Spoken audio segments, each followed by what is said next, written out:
क्या आपने कभी सोचा है कि जब आप सांस लेते हैं तो केवल शरीर को ऑक्सीजन मिलता है, या इसके पीछे कोई बहुत बड़ा विज्ञान छुपा हुआ है।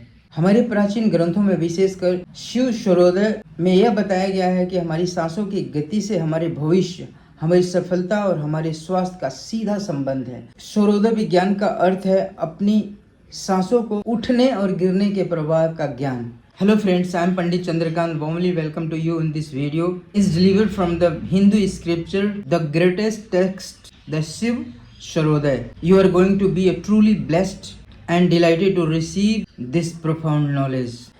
आज इस वीडियो में हम शिव शरोदय के 5 शक्तिशाली सूत्रों के बारे में चर्चा करेंगे। शिव शरोदय का पहला और सबसे बुनियादी सूत्र है नाड़ियों का ज्ञान और श्वास का संतुलन।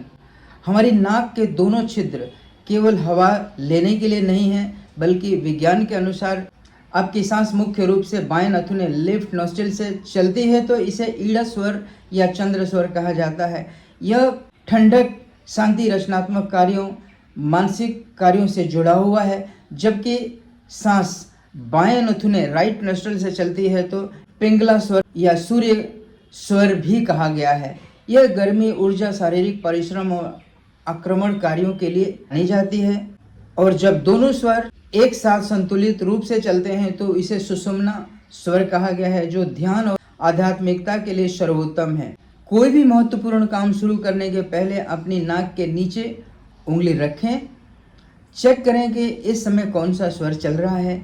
अगर आप शारीरिक रूप से मेहनत या व्यापार का काम करने जा रहे हैं तो दायां स्वर चलना बेहतर है, और यदि कोई पढ़ाई, शांत का भी काम कर रहे हैं तो बायां स्वर होना चाहिए। अब आते हैं दूसरे सूत्र पर, जो सीधे तौर पर आपकी सफलता से जुड़ा हुआ है। कार्य और स्वर का मिलान, अलाइनमेंट, ब्रेथ। शिव शरोदय शास्त्र के अनुसार यदि आप अपने काम के अनुसार स्वर नहीं चुनते तो असफलता की संभावना बढ़ जाती है। चंद्र स्वर यानी बायां नथुना सक्रिय होने पर क्या करें? यात्रा पर जाना, नए अनुबंध, कॉन्ट्रैक्ट साइन करना, विवाह या मांगलिक कार्य करना, औषधियों का लेना, शांति स्थापना करना से जुड़ा हुआ है। सूर्य स्वर दायां नथुना सक्रिय होने पर क्या करें? कठिन शारीरिक व्यायाम करना, गणित या तर्कशास्त्र के कठिन सवालों को हल करना, वाद विवाद या प्रतियोगिता में भाग लेना या भोजन करना कहा जाता है। कहा जाता है कि दायां स्वर चलने पर पाचन क्रिया बेहतर होती है। अगर आप कोई ऐसा नया काम करना शुरू कर रहे हैं जो सूर्य स्वर से जुड़ा हुआ है, लेकिन आपका चंद्र स्वर चल रहा है, तो काम में रुकावटें आ सकती हैं। स्वर को बदलने का तकनीक भी शिव शरोदय में दी गई है, जिसके बारे में हम जानेंगे। शिव शरोदय का तीसरा सूत्र बहुत ही व्यवहारिक और चमत्कारी है। आवश्यकता पड़ने पर अपने स्वर को बदल सकते हैं, स्वर शिफ्टिंग कर सकते हैं। मान लीजिए आपको कोई ऐसा काम करना है जिसके लिए सूर्य स्वर की आवश्यकता है, लेकिन आपका बायां यानी कि चंद्र स्वर चल रहा है, तो आप क्या करेंगे? शिव शरोदय हमें स्वर बदलने के लिए कुछ आसान तरीके बताता है। करवट बदलें, जिस स्वर को आप चालू करना चाहते हैं उसके विपरीत दिशा में लेट जाएं। उदाहरण के लिए यदि आपका दायां स्वर चल रहा है तो बाईं करवट लेट जाएं। कुछ ही मिनट में स्वर बदल जाएगा। जिस नासिका को बंद करना है उस तरफ शरीर के नीचे की तरफ हल्का दबाव डालें।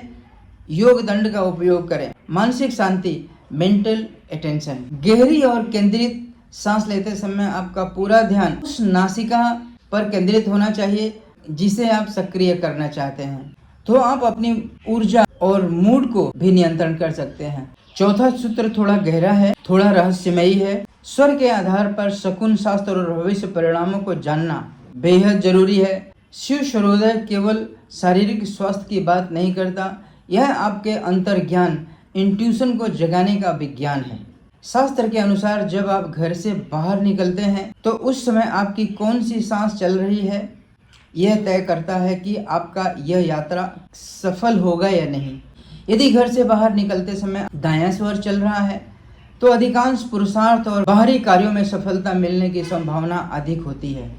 यदि आप कोई विशेष प्रश्न मन में रखकर किसी से मिलते हैं और उस समय जो स्वर चल रहा है उसके आधार पर यह अनुमान लगाया जा सकता है कि सामने वाला व्यक्ति सच बोल रहा है या झूठ बोल रहा है, या उसका उद्देश्य क्या है। यह कोई अंधविश्वास नहीं है, बल्कि यह आपके शरीर के बायोरिदम और ब्रह्मांडीय ऊर्जा के बीच तालमेल को समझने का एक प्राचीन तरीका है। जब आप अपने स्वर के प्रति सजग हो जाते हैं तो आपको पहले से ही आभास होने लगता है कि क्या सही है और क्या गलत। अब आते हैं पांचवें और सबसे महत्वपूर्ण सूत्र पर, आयु, स्वास्थ्य और जीवन की अवधि का आकलन, assessment of health and longevity.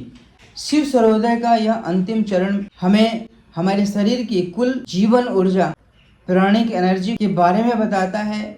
शास्त्र के अनुसार यदि कोई भी व्यक्ति की सांसें नियमित, शांत और संतुलित रूप से चलती हैं तो उसकी आयु लंबी होती है और वह रोगों से मुक्त रहता है।